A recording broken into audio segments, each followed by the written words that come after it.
గతంలో కూడా ఈ కంటోన్మెంట్ బోర్డుల మీటింగ్ జరిగేది.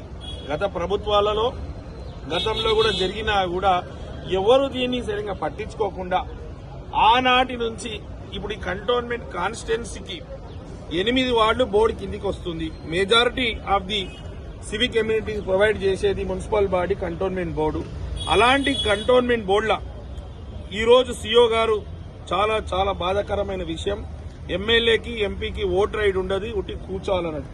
ఇంతమంది ప్రజలని కంటోన్మెంట్ ప్రజలని అవమానపరిచినట్టు ఈరోజు సీఓ గారు మమ్మలను వాళ్ళ గొంతకై ఈరోజు ఈ కంటోన్మెంట్ బోర్డులో మీటింగ్ లో కూర్చోబెడుతున్నారు. ఎమ్మెల్యే అయినందుకే కూర్చోబెడుతున్నారు.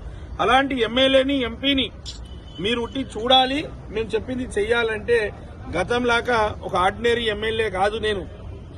నేను ప్రజలు ఏదైతే అవసరాలు ఉంది, సమస్య ఉందో దాని మీద పూర్తిగా అవగాహన ఉంది కాబట్టి ప్రతిదీ జరిగితే నేను ఈ రోజు ఎమ్మెల్యే ఉన్నా రేపు లేకున్నా ఒక సిస్టమ్ అనేది చేయాలనుకుంటున్నాం.